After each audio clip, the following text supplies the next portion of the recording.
All right, good morning, everyone. I'm going to go ahead and call our Jimos County LEPC meeting to order. The time is 11:05.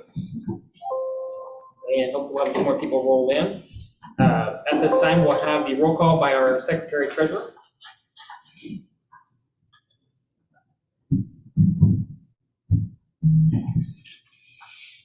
All right. Looking for Gerald Mendez. He's at the jailhouse. Yeah, he's arrested too. Cheryl Braun. Gerald's on his way right now, Brown is here. so you can keep Gerald a distance. He's on his way. Yep. Joey. Ronaldo Cortez. Raymond De La Garza. He's at the auction line. Monica Espinosa. Yes, she's joining on right now. Ruben Garcia. Robert Garza. Frank Gomez. President Control. Renee Gonzalez. Richard Gonzalez. Marcia Gonzalez. Wendy. Richie Griffin. Yeah. Brenda Hernandez. Abdul Kamara. Rogelio Mercado. Juan Reales. Rick Mohin. Juan Padilla. Is that brother? He'll be out. Angela's online, right? Gilbert Perez. Nope. Ruben Ramirez. Juan Reyes. Margaret Rios. Stephanie Roth. Anthony Reese. Felix Sainz. Phil Schmidt. Here. Yan Chu. Robert Silva. Thomas. Hector Valverde. Priscilla Vargas. Alec here. Angelo Torres. Alex Garcia. He's on. Here. Bert Lopez. J. Rob. Michelle. No. Albert Martinez. Marco Hago. Patricia Sanders. And Marisa. Okay, hi, Trevino. It's about Trevino. Is she going on? But I don't know. No, she's not. She's with the judge though. All right, we've got the roll call, and now we'll have introduction of guest members. All right, we'll let Tyler go first. Tyler Garcia, a meteorologist with the National Weather Service at Corpus. And Sarah. Sarah Williams, I'm the Emergency Management Coordinator for San Patricio County and the Ambassador of the Executive Board for the Coastal Plain LEPC. Is that the Tri-County? It's a tri-county. We serve San Patricio, Aransas, San Patricio County. How long have you been in the Tri-County? It's been there, it's been since, I want to say the early 2000s. I don't remember the exact year. The three counties came together to become one LEPC. Do you feel it helps y'all more being Tri-County? It does. It helps us pool our resources, and be able to coordinate more when it comes to the risk, especially in the response side of things. We tend to cross the county lines quite often with our responses to just about anything. And so it does help a lot that we've got that relationship ahead of time, and then also with industry. You know, it helps them to understand that we're going to end up pulling resources beyond just right outside of their sites.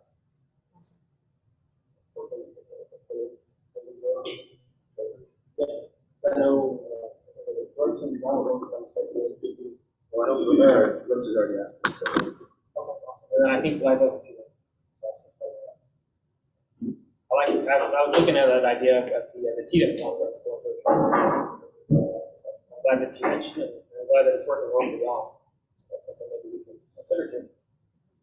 Okay, we have two other. Hi, sorry, Veronica with AOL Gas Association. Okay. And we've got Pam. Hi, Pam Larson with Layout. And we're just waiting for our station manager, sorry, we've got a little incident in our other facilities. We're here. Thank you for joining us. Thank you. Okay, I will now hear the reading of the minutes for the previous meeting by our secretary treasurer. Would you do that, trying to get the agenda down so I can take it? So these will be meeting minutes for May 24th. Meeting called to order by Todd at 11:15. Roll call and introductions of new members conducted by Todd Wright. New members signed in. Approval of minutes. No minutes were present for approval for the prior meeting. Officer reports. Safety moment shared by the county safety coordinator, Gonzalez. No other reports were made by officers. Ad hoc work group reports. One was from the Animal Issues Committee, will be meeting in May. The Law Enforcement Committee has met and has identified a need for the ERG book. Monica Espinosa, Strategic National Stockpile Coordinator, Texas Department of State Health Services, spoke about the programs and operations they provide. Under unfinished business, amend the bylaws, removal of the public notice placement on the women's building and replace it with the LEPC webpage. As per bylaws, Article 8, Section 1, and final rules, Article 2A.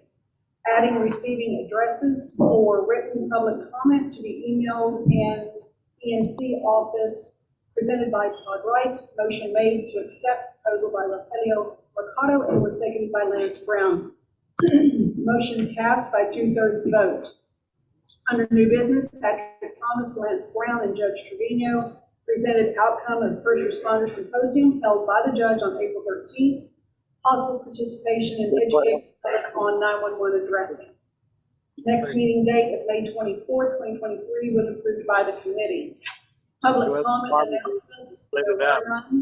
Upcoming trainings and conferences is posted in the Berkeley Conference, May 3 through 4. The Texas Emergency Management Conference, May 30th to June 2nd in Fort Worth. And the Hazmat Response Awareness Operations, June 12th through the 14th, Oasis County OEM. Adjournment, motion was made by Gerald and seconded by Cheryl. Motion passed. All right, we now for the reading of the minutes from our April 25th meeting.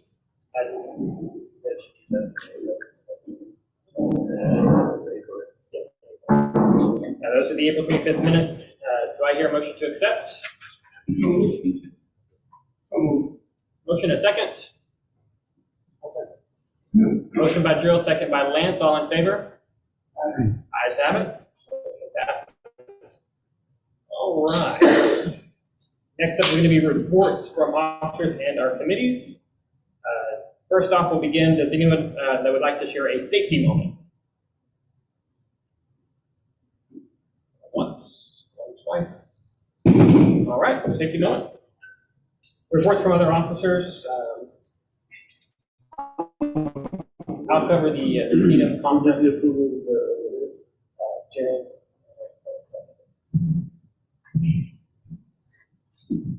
I'll do a touch up on the conference from my side on that agenda item. Going into ad hoc committee work groups, right to know. We'll be meeting soon, hopefully.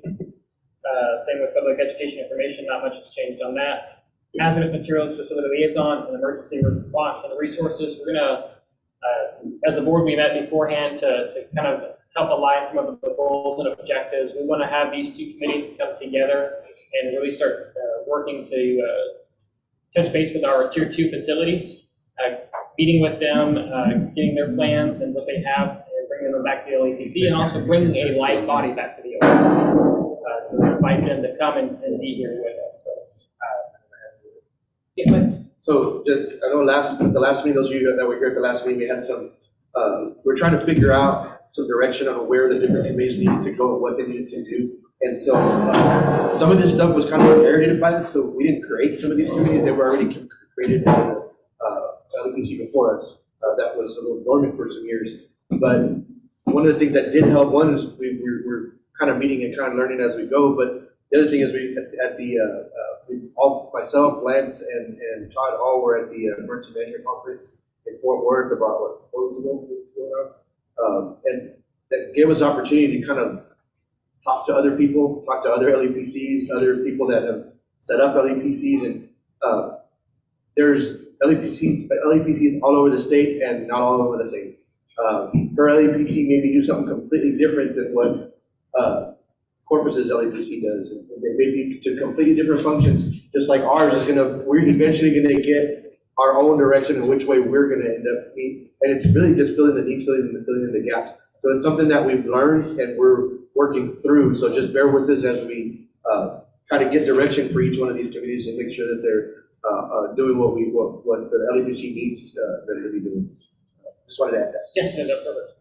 So as mentioned, we'll try to set up an individual meeting with these two committees and the board so that we can give you all of those tasks. Today, Lance is going to brief us on all tier 2 reports that we've received for this year. So then we'll get the contact information and we can start making that goal happen for us. Animal issues, Rogelio, have y'all met again? Well, we met on May 10th, Richard reported this last time. We met on May 10th, there was about 8 of us, included members of Texas Animal Health Commission, and also Richard's supervisor out of Austin, who's moved her in for an update on the state level, and also this is talk about our role in the county and our local level as well. So that worked out good. That we are now in the process, or we'll be in the process of updating the plan, and really it's just we have an animal issues plan. It needs to be in the new format for it to be in compliance or to be updated. That's basically it. So hopefully next time we'll have an updated plan on paper for you.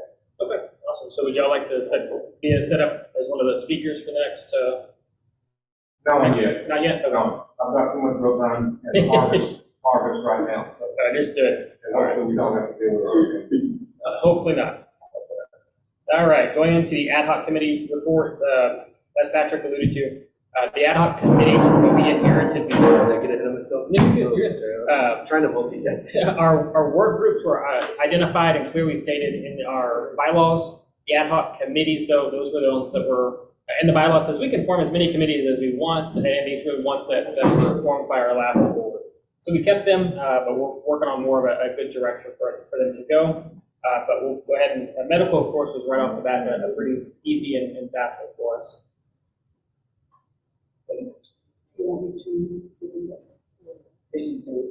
So the pre-hospital and hospital members of this committee met. We've been kind of throwing a draft back and forth as far as role function and then certainly our mission and goals.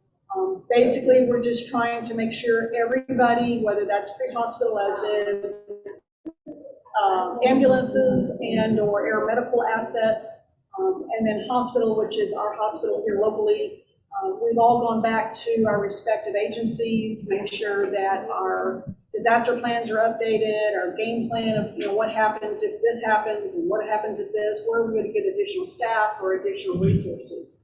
And so we've got a draft working as far as the role function for this ad hoc committee is basically made up of healthcare professionals, both hospital and pre-hospital within our local LEPC. The role of the medical committee is to ascertain resources in the event of an emergency, where on any given day, the normal amount of staff, if you will, would not be able to handle a situation. Therefore, where will our additional resources be coming from in order to take care of the sick or injured, depending on the disaster? Is it a man-made disaster or is it a natural disaster? We certainly know that we've got some quick resources that come to us, but then in a long-term or a long event issue, where will those additional resources come from? We will, of course, be looking for the state. And Patrick explained how that role would take place for both the City of Alice and the County of Jim Wells County EMC to request additional resources so that we know that those are going to be coming in and what are their timelines. And then certainly our mission and goal would be that each EMS provider and hospital within the local LEPC reviewed and updated their established disaster plan, as I stated, and for their entity, and know how to establish necessary measures for additional resources at the time of need.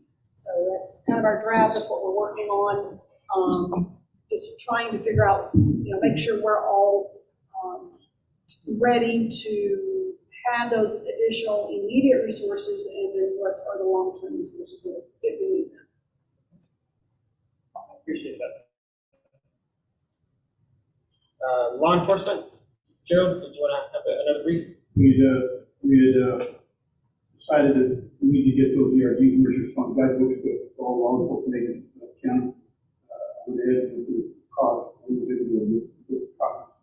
But I was thinking about the city of Dallas, moving to see if they might need some. I know the code enforcement, but what do you think, Council? What's that? Would they need some ERGs also? I can share with them. We use the apps, and we also, we use the apps.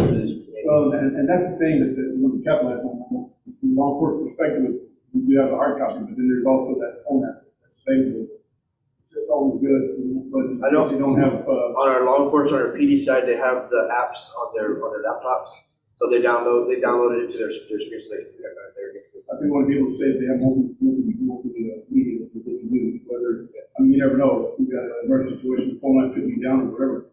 Internet connection up. Connectivity could be a problem, whatever, but we say they still have a hard copy. But that's where we're at with that. Have you distributed all of them, all the departments? I've not gone Fremont. The other thing, Joe, and we'll get you some more information on it if you want to look at it. Yeah, there's a whole new system that the state's come out with. And, sorry. So eventually, I don't know what they're gonna do with the ERG stuff, but it's Buxes, or how to say it? I can't figure out how to say it. But they're coming out with some new tools, I guess, for us to use. So just kind of something to be aware of. I brought a brochure, but I forgot it. But we got it at the conference. I'll get you a copy of it, and we'll try to get it out to everybody. We definitely want to stay on the cut. Yeah, it's something new that the state can come out with. Our pipeline committee still remains vacant. We're hoping we can get those members that are county to start coming. I think they've attended one meeting in the past. So we want to make sure that they come back, and we'll try to do some more efforts to phone call and maybe a site visit to get them back in the meetings, whether it be virtually or in person. And then for transportation, we want to, as of right now, of course, we have Mitch Schmidt on that committee, and we have a Joe Alvarez, I believe, with TxDOT, but I don't think he's made it to a meeting yet. But we would also like to add railroad to that through transportation. So we're going to try to get those representatives to join in as well. With that, with our subcommittees, I do have, I copied and downloaded Nueces County, Corpus Christi's LEPC, what they projected as their subcommittee goal. Of course, it doesn't really pertain to us exactly, but you can see what they're outlining in their goals. And as mentioned, the board will reach out to each of those committee members so we can set up a subcommittee meeting. And more than likely, it'll be a Zoom platform that they're all spread out across the county as it is. Okay, so with that, anyone else need to add into committee reports? All right, we'll go into guest speaker. We've got Tyler Castillo. He's the lead meteorologist with the National Weather Service out of Corpus Christi. Share my screen.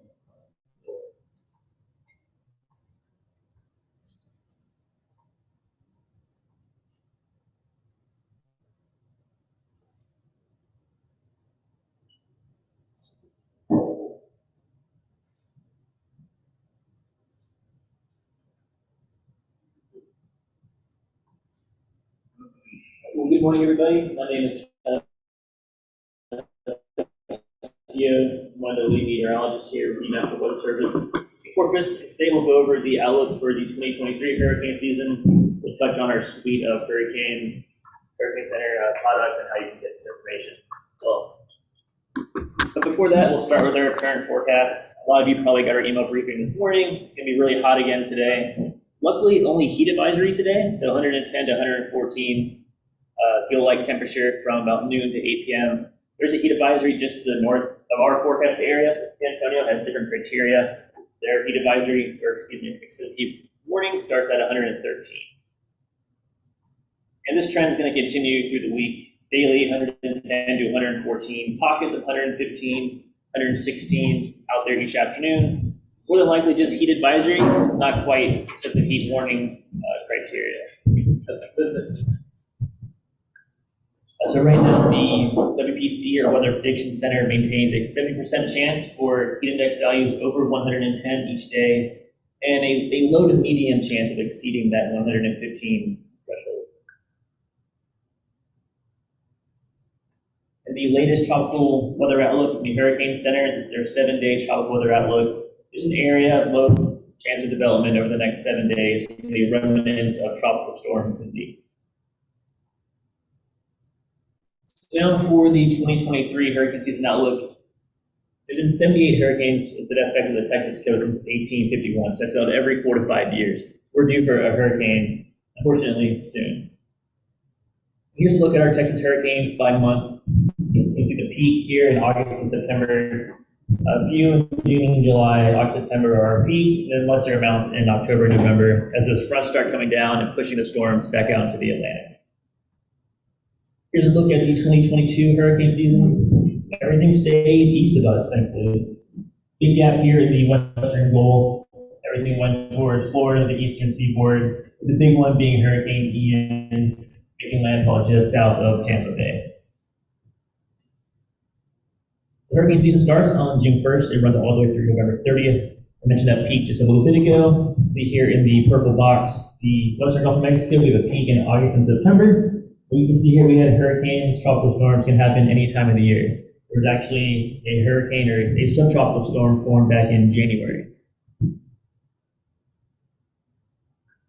You've probably heard a lot about El Nino and how that affects hurricane season this year. Typically with El Nino, we see a suppression of Atlantic hurricane development across the Atlantic. So overall, you'd expect to have a below normal year. But there could be favorable localized conditions, such as warmer sea surface temperatures. The Gulf's already 80, 85 degrees. It's pretty warm. Same with the eastern Atlantic. And also there's going to be an above normal Western African or West African monsoon, which sends more easterly waves across the Atlantic, which helps develop these hurricanes. So even though the El Nino will tend to suppress development, we still need to be prepared as we all know, it only takes one hurricane along the middle of Texas coast to make this a very bad hurricane season for us. Looking at our development areas, I'm going to point out that during June, we do see some development across the western Gulf of Mexico. You don't really see a whole lot in this area. There's actually 2 storms, Arlene and Brett, formed kind of out of the development area earlier in June. And into July, it looks pretty similar across the Gulf, a bit more active across the eastern seaboard. Head into August and September, that activity is peaking all across the Gulf of Mexico and the Atlantic Basin. And then activity tends to trend down during the fall months. So here's the list of the 2023 Atlantic tropical cyclone names. We've already gone through Brett, Arlene, and Cindy, so Dawn is the next name up. Here's the official NOAA outlook. This came out on May 25th or 26th. Right now, there's a 40% chance for a near normal season with 30% chance for both above and below normal. A normal season is 12 to 17 named storms, 5 to 9 hurricanes, and 1 to 4 major hurricanes. So now we're going to go through a lot of the forecast information that we'll be putting out from our office and also from the Hurricane Center. The tropical weather outlooks began back on May 15th. These provide the probabilities of development over the next 48 hours and the next 7 days. We started back on May 15th, even though the official date of hurricane season starts on June 1st. Now in the past, there was the 2-day tropical weather outlook and a 5-day tropical weather outlook. Now we have the 7-day tropical weather outlook. So that replaces the 5-day. This is going to allow for systems to be introduced sooner into the outlooks. So you'll likely see the systems move on to the medium to high a lot earlier than you would in the past. You see a lot more orange and red in the past few years. These genesis areas are likely going to be a lot larger since we're forecasting a lot further out in time, a lot more uncertainty, especially with the speed of these systems. You'll see a lot more elongated stretches coming across the Atlantic Basin for our outlooks. In the past few years, this peak storm surge graphic, which doesn't pertain too much to General Mills County, but I'll still go through storm surge anyways. This graphic is now operational for this year. And what this is showing is the peak right along the immediate coast. So this 204 from Cape Fear to the North Carolina-Virginia border, that's just showing you could have 4 feet anywhere in that stretch. Not everywhere is going to see 4 feet, and it does not show any inland extent. So it's right along that immediate coastline. We have our traditional forecast track and cone graphic. This conveys the center of the storm. It doesn't show you the how widespread the impacts are. Because impacts can be felt and will be felt well outside of these cones. As an example, last year, Hurricane Ian, the center of the storm, right here, this orange shows you the extent of tropical storm force winds. It's already well outside of this cone. The center of the storm moves outside of the cone about a third of the time. So 2/3 of the time it'll stay in the cone. In the Hurricane Ian example, if you remember that one, the center of the storm pretty much rode along the right-hand portion of the track the entire time. While Tampa was in the middle portion, the storm actually made landfall right along the southern edge of the cone. So how is the cone drawn? This is based off the errors in the Hurricane Center over the last 5 years. It takes into account their forecast errors in climatology, amongst a variety of other things. We draw these circles with each forecast period. So think about the 12, 24-hour, 36, 48-hour mark, and so on. These circles are not going to change the rest of this year. It's possible in next hurricane season, if we're good enough, these circles are going to be even smaller. You see the error is a lot less here in the very beginning, but as you get further down in time, a little bit more error, a little bit more wiggle room with that forecast.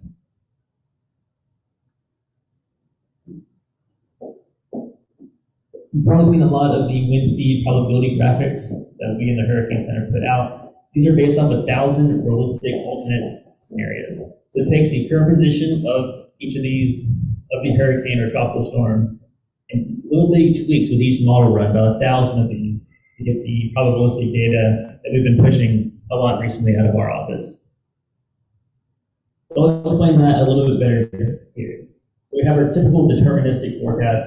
Does not include any sort of randomness, any sort of alternative or alternate scenario. So let's just think about temperatures. We're saying the temperature is going to be 90 degrees. I mean, it could be 88 degrees, it could be 92 degrees. Is there really that big of a difference? So we see these alternate scenarios to show you that range of what could happen.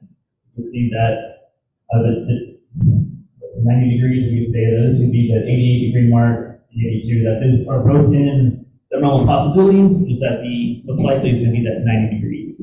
We do the same thing with our wind speeds during this hurricane forecast.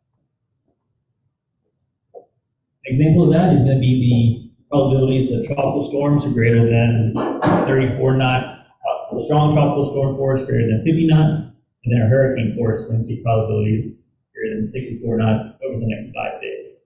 This takes into account more than just the center of the storm, takes into account any wiggles the storm may make.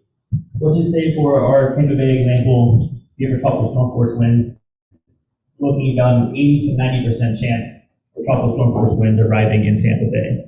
So that's 800 to 900 of those 1,000 model runs are showing tropical storm force winds moving into the Tampa Bay area. The same. Too far.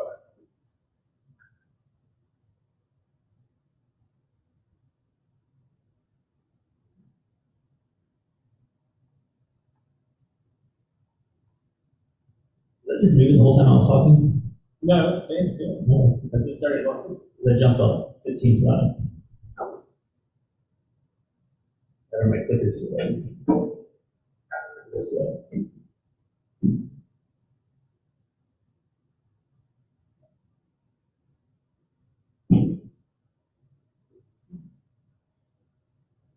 So you can also see these probabilities in a text format that can be found on the Hurricane Center's webpage. So this is from Hurricane Hannah back in 2020. These are showing the probabilities. You can see a variety of points right along the coast. Put an outline in here for you can see the most likely time that we're going to see tropical storm force winds in Corpus Christi. So there are point probabilities, not the general area, but specifically at a certain point in Corpus Christi. So I'm not sure how clear this is here on the bottom. I'm showing right here a 46% chance of tropical storm force winds between 12 Saturday and 0 Sunday. So 7 a.m. to 7 p.m. on Saturday. You add all these numbers up, and that should be your cumulative probability. The Saturday time frame, 46% chance during that daytime to see tropical storm force winds. Overall, a 57% chance throughout the entire event. Not every city in the state is going to be listed, but a wide variety of them will be listed on the Hurricane Center's webpage to see numerically, and also you have your probability images. But these can also be a good way to monitor your trends. Here's an example from 2021 Hurricane Nicholas. If you remember the storm, it came up from the southwestern Gulf. It was a very weakly organized system, didn't really have too much of a structure. It makes it hard to get a good feel for these systems. But Saturday morning, or Monday morning, we had a 30% chance of tropical storm force winds in Corpus. 6 hours later, the next Hurricane Center update, that storm stayed pretty weak, and a little bit too far offshore. Our probabilities dropped down to 7%, which is a trend you would like to see. But on the other hand, if your probabilities are increasing around an event, it gives you a good heads up that we may be dealing with something here pretty soon. All of these probabilities, 1,000 simulations, give us our time of arrival graphics as well. We have two types of products we put out for this. Our earliest reasonable and our most likely. Our earliest reasonable is a 1 in 10 chance of tropical storm force winds arriving earlier than the time on here. So we say that it's a 2 to 5 day preparation phase ahead of an event. You should really look at your earliest reasonable. That's when your preparations should be completed by. Let's just say for Key West, we're looking at earliest reasonable time of arrival. Let's just call it midnight, Monday night, Tuesday morning. Most likely, equal chances for before or after that time frame. The same sticking with Key West, we're looking at 8 a.m. Tuesday morning. About an 8-hour window of difference there. The closer we get to an event, most likely we'll be briefing off our most likely graphic as our confidence is going to be a lot higher. We usually show the earliest reasonable as well. The closer to, we usually stick with most likely.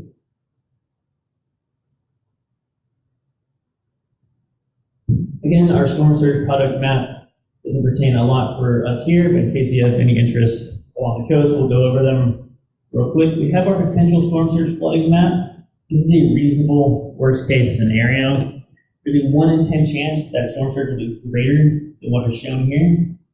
And these do get confusing all put together, but this map here does not represent a flooding footprint. It could be the worst case scenario at one particular point.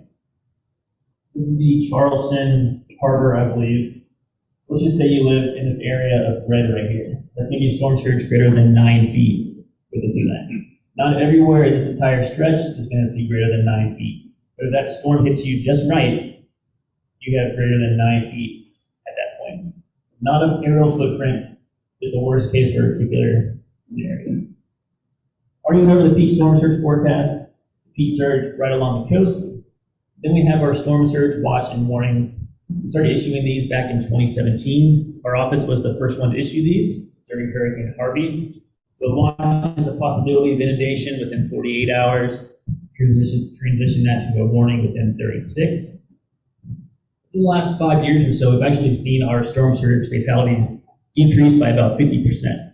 It's likely as a result of the storm surge watch and warnings, because these will alert on all of your phones. For our timeline, which we would prefer to see, as we all know, rarely happens the way you want to see it. 7 days before landfall, we're starting to monitor the system and the tropical weather outlook. They're updated 4 times a day by the National Hurricane Center. 48 hours, we already have our hurricane, tropical storm, or storm surge watches in effect. 36 hours is a transition into warnings. Within a few hours of landfall, we have our extreme wind warnings, our tornado warnings, flash flood warnings. And after landfall, we could see some lingering tornado warnings, lingering flash flood warnings, and likely river flood warnings. I mentioned the extreme wind warning. This is when the extreme hurricane force winds are imminent or are already happening. These will alert on your phones if you're in the area. Hopefully people are not in the area when we're issuing an extreme wind warning. This is greater than 115 mile per hour winds. We issued 3 of these for Rockport and Port Aransas during Hurricane Harvey.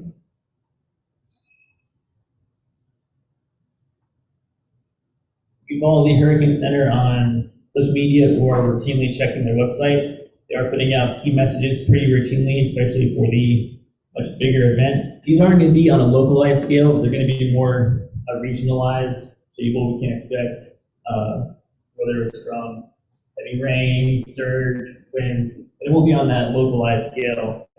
That's when you turn to our office. It's overall just a great way to amplify and share that message. So lastly, where can we find all this information?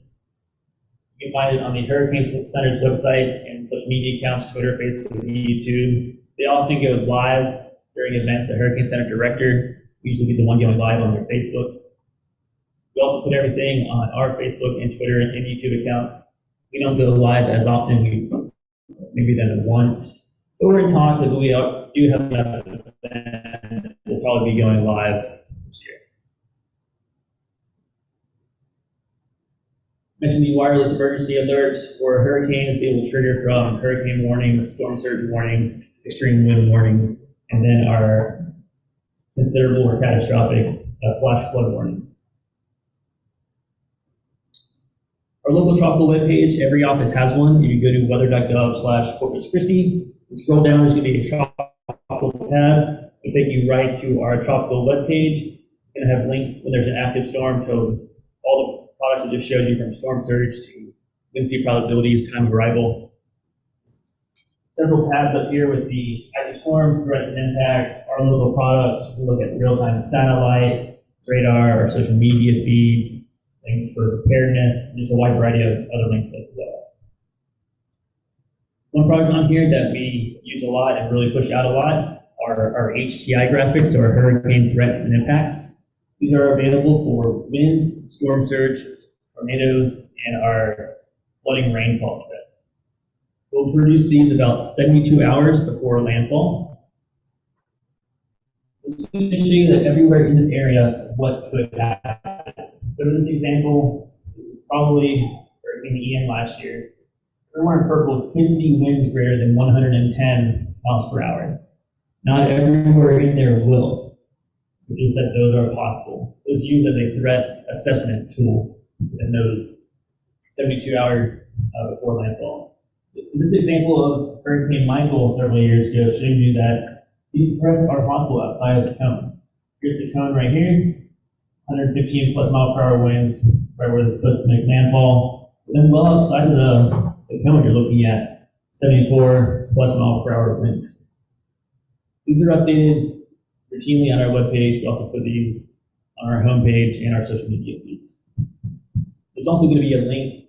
I don't have it included on this image, but if you're on our email list and you're part of our webinars that we do during these events, there's going to be a link right at the top here where it says links to our most recent webinar. We'll have a link right to the PDF of our slides.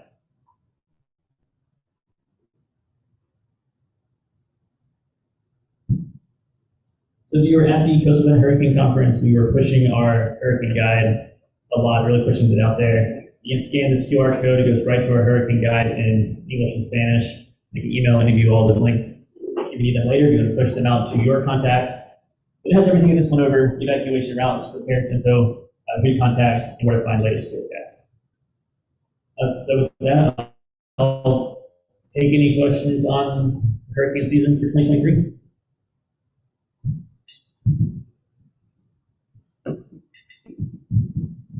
Any questions?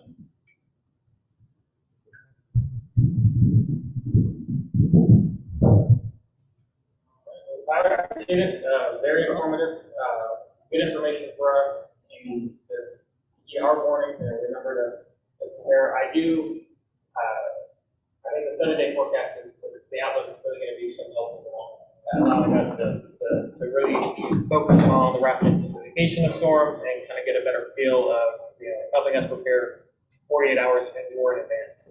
Division has worked with that for several years, making sure it can be sufficient enough to roll out publicly. This is the year for it. Yep, and we watched it with all 3 storms now, and it's definitely been helpful. So, Quick question, how do you get the information to the elderly that just have like landline? If the communications go out, like TV, antennas or whatever go out, how do y'all get that? So the weather radio, you have all this information playing as well. In our office, we're open 24 hours a day.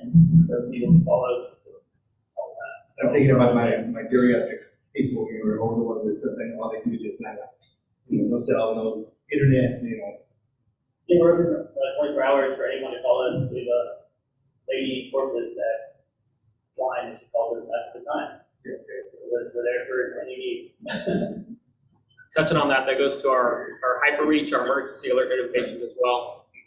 When they issue their automatic warnings, those go everywhere, to landlines as well, correct?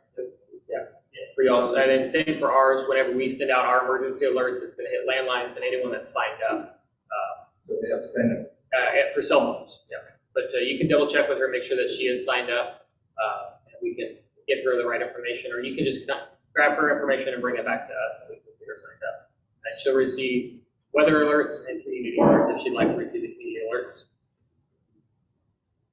All right, we're gonna breeze past unfinished business, the community goals and objectives. As mentioned, we're gonna, as a board, we've decided we'll meet with y'all individually for each group so we can work on this together instead of doing it in the main meeting.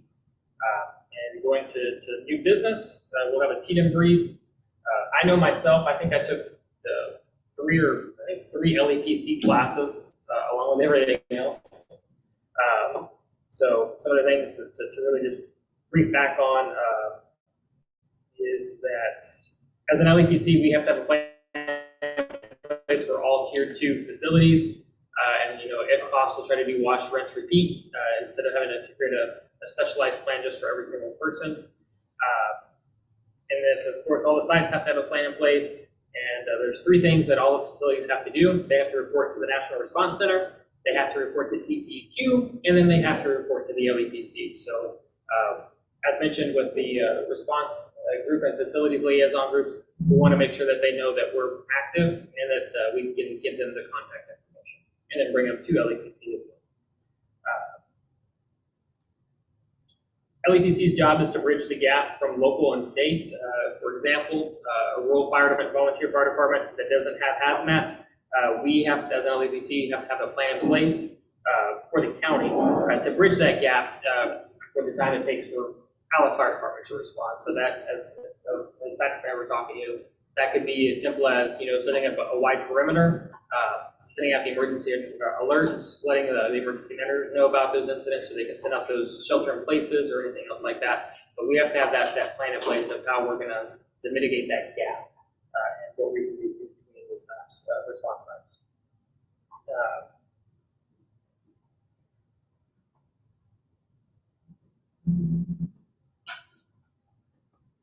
And then one thing that you did mention, that TxDOT has signed a contract for all hazmat cleanup that's effective June 1st. So we need to reach out to our local TxDOT office to get that information. So anything that's a hazmat on a TxDOT or way, their responsibilities, that's good information for us to have. So there's already a contract in place for cleanup. That's anything that you learned from the conference? I took 2 of the LEPC classes, pretty much the same stuff, really the same classes. Really everything else to add. I didn't take any LEPC classes. That was my first conference that I've ever went to, so I focused more on responses and how other people are doing things. One interesting class that I took was the Houston pipeline. I mean the Houston refineries whenever they got on fire. And, the evacuation that Harris County had to do. And I was just kind of thinking, in a sense, if that happens to Corpus, how would we, Jim Wells, be affected? Because we really are relatively close, and with the fumes, that really made it kind of challenging. Of course, the EDA was there, and all of them that were monitoring it, but still, they had like a 50 or 60 mile radius, with the plume of black smoke and the chemicals that were coming off of that. So I took that class, and with the tier 2 reports that we have, who's to say that some of that could not happen in our county. So that's really what I focused on, is to just try to be prepared in the event of a disaster. Anyone else attend the TDM conference? Our group? Sarah, do you want to add? Go ahead. Most of the classes that I took, I was looking, we're focusing a lot in our shop on mitigation efforts of various kinds, but I didn't sit in any of the sessions that were geared specifically to LEPC. So, I mean, for us, it's, like I said, we're trying to focus a lot on mitigation and training and exercise, so that's, and within our LEPC as well, so that was kind of where I focused. I would definitely say it's a well-worth educational experience if you can afford the 4 days with to go up there, and it'll be back and forward next year. So if possible, try to start making plans and see if superiors will allow that trip. So that it's plenty of workshops they set out. I don't forget how many there are in each hour peer breakout. They're great learning experiences for us, and it helps us all. There's probably maybe 10 classes or so per hour. So it also helps for us to, if we all go as a group, we can also split up a little bit too. As a group, learn more. So, we'll bring information for that for next year's conference. Do you want to touch on the commodity flow? Yeah, commodity flow studies, just finished the meeting we got last week, brought in, it's on schedule to be completed before the end of the grant period, which I think the grant period is in October. So he's got September, at our September meeting, he's planning on coming in and doing a presentation on what they found with that study, and then will provide a report to us that we can issue out to all the response agencies. Some of the information in that is security sensitive, so and he'll make sure he highlights what can't be released, what can't be released. But aside from that, this is an initial report. He hasn't found anything out of the ordinary that we should be really worried about. It's just typical stuff. So again, and that includes railway, roadways, and we don't have any waterways, but so that's where we're at on the. They're here this week. You'll see them at some of the intersections if you're out on the highways and the roads. They pick strategic little areas that they go and sit there and they count cars, and they run plates, and they run all kinds of information to get what type of chemicals are in those vehicles that are passing through. Be good information for us once we get that report. Just one more note, it didn't have to, the conversation that happened at the conference wasn't part of an actual session that I attended. I was talking with a former coworker from up in the Houston area, and we were talking about training and exercise.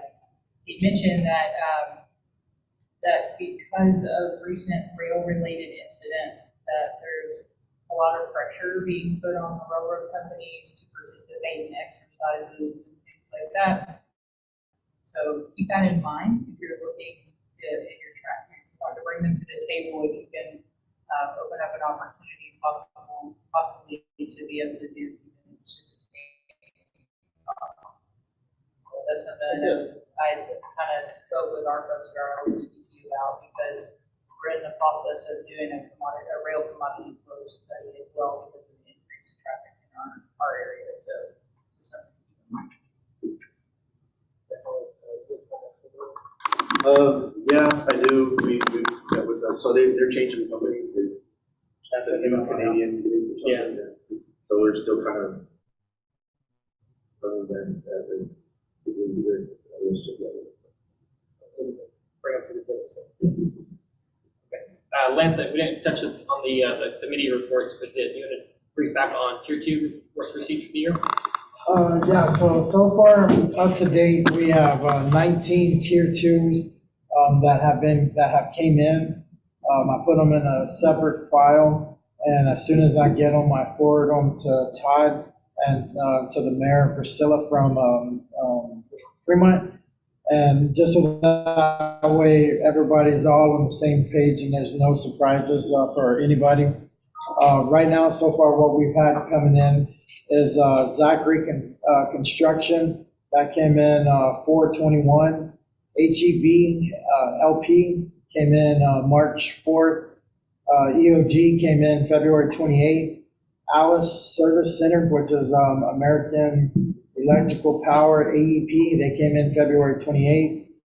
AWS came in February 28th. Alamo Concrete came in February 28th. Barrel Gas.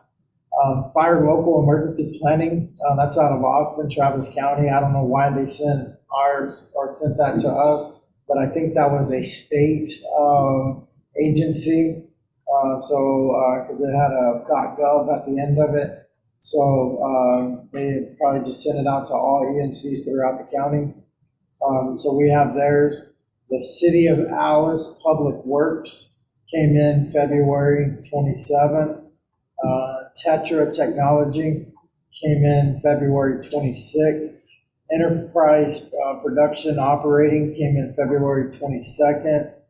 InCamp came in February 22nd. Urban Oil and Gas came in February 21st. AT&T came in February 10th. Next Era Energy came in February 10th. Birdwell Oil and Gas came in January 23rd. Coastal Chemical came in January 19th. Targa Pipeline came in January 19th. And Interfin Field Services, this was the last one that just came in. It came in June 19th. So we have 19 tier 2 reports that came in. Obviously, I'm sure we're probably missing a whole bunch more. The deadline was, when was the deadline? Like March 1st, I think was supposed to be the deadline. Right, so most people came in, minus the Zachary's were a little bit late, some other ones were a little bit late, but right now we have 19 of these, and they're all open public records to that. So, part of the LEPC, I guess, is to reach out to those guys and have them attend with us and to make sure that we do have their tier 2 reports in the event of some kind of catastrophic event that'll happen. We will be prepared for it. All right, well, like I said, we're going to put the hazardous materials response, the emergency response resources and the hazardous materials facility liaison, the 2 committees that have formed. We're going to group them together and give them that joint task of working on meeting with all 19 of those individuals. And we'll have that, I would say, in the next month or so. Any other business that you want to bring up? And that's it. Okay. Next meeting date, I've got tentatively set for July 25th at 11 a.m. Does that work for everybody? Yes, I just wanted to introduce myself, member of Rial. I have Veronica Dale here and Nino of Resencio. He's new to the Rial family. He is going to be our safety manager. So for those of you that are not really familiar with Rial, you probably see our units go by, so you know obviously that we do transportation, but we have different divisions of our company. When it comes here to emergency services, thank you for having us here at your meeting. We want to let you know that transportation-wise, we've been connecting communities in South Texas for about 40 years now. We cover 9 different counties. We've been working real close the last 2 months with San Patricio. I've been talking with Sarah, the Refugio County, and with Aransas County because of getting prepared if just in case we do have a storm come. We want to let you all know that we have our fleet available if you need assistance, please include us in any upcoming meetings that you may have. And if there is any, thing that we can do, because we also have housing. We have housing facilities in Jim Wells County, Clayburgh, and in Duval. Those persons that live at those facilities are disabled, 65 and older. So if we can get them registered, or whatever you advise us to do for our members that live with us, how do we get them registered with the Steers program? I know you have to do that annually, the 211, but if there's anything that we can be ready on our side for our residents that live in our housing, just let me know. And they use this for their signed up for year every year. Every year, correct? Okay, so just know that transportation-wise, we're here to help. Thank you. Would y'all like Thanks for having to us. join in to be on part of the transportation committee? Yes, yes, and I'll go ahead and I'll give that to you. Thank you all for everything you're doing. Thank you for coming. Yeah, does the July 25th work for everybody? It will not work for me. You won't be here? I'm gonna be out on paternity leave. Oh. Yeah, baby's coming on the 14th. So, do we want to reschedule, or will that only be just you and? Yeah, but then you're good. I'm not sure, well, everybody taking vacation and stuff, I'm not sure how productive we would have. Do you want to skip a month or come back in August or? Yeah. The last month of August, the last Tuesday of August. Yeah, we can do that. So that would be, I don't mind in July, I just am not sure what the attendance would be. show of hands, are y'all okay with skipping July and meeting August 29th? Yes. I'm okay with that. Just in case there's an I'll send that out emergency because of a storm, they may want to leave it at the just in case. Public comment and announcements? We do have, just in case anybody already knows what they do here, but we have a Forest Service that's gonna be in town over the weekend. The state has sent a strike team down, just to help the local fire departments with any kind of fires that we're gonna have over the weekend. It'll include a dozer, a team of a strike team, a dozer team, some engines, and some, again, that strike team as well. Will they be here through the 4th of July? They'll be here, I believe, till through, past what they do. So one of the things that's been coming up, and we've gotten a lot of calls through the county, is they've been asking about fireworks. I just checked the KVDI's, which is the Keaton Drought Index, and that's what we go by to see, like, if we're gonna go into a burn ban. They were like at 3, I think they're like at 384 last week. Of course, we haven't had any rain, and with the dry, they're steadily gonna be going up. But as of right now, there's no burn ban and there's no restrictions on firecrackers. Of course, common sense tells you don't pop, bottle rockets by a hayfield, because, ultimately you would be responsible if you cause somebody's house or field to burn up. It'd be 100% civilly on that. So, there are city ordinances through Orange Grove, through, I'm sure, Fremont and the city of Alice, where you cannot pop within city limits. But right now, as far as the county, there's no restrictions on firecrackers. Just be safe. You're bringing in air assets as well. I believe so. Okay. And do you know the dates and those officially? Are they here now? They're on their way. Okay. All right. So upcoming trainings and conferences, the ones I saw while here in Texas. I think it's this week they have the 300 course, so 300 course missed out on. But they do have the 400 course, so if you already have 300, the ICS 300, and you need your ICS 400, that's going to be next week at the Corpus Christi EOC, June 28th through the 29th, it's 2 days. And then also Port of Corpus Christi will be putting on an all hazards public information officer course, July 10th to the 14th. It's a full week, and that one is more geared for, as mentioned, an IMT team, getting that in-depth full coverage. public information officer training. These are going to be, Sarah, are y'all putting on a public information officer course?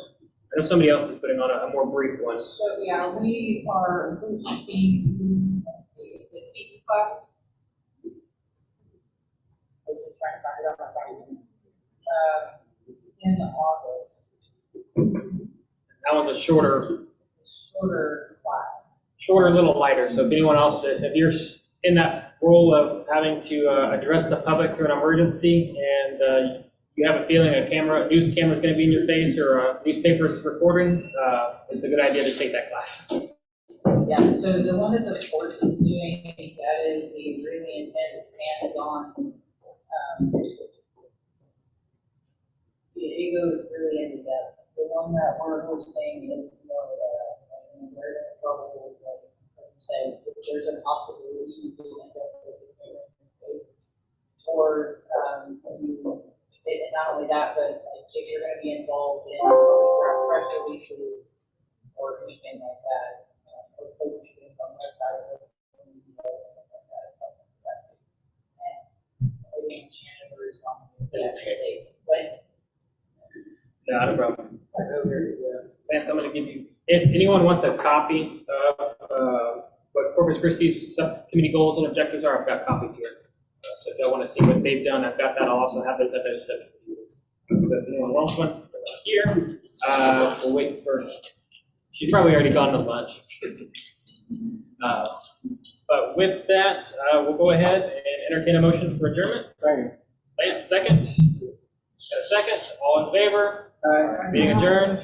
And thank you all for coming. We'll see you in August. No,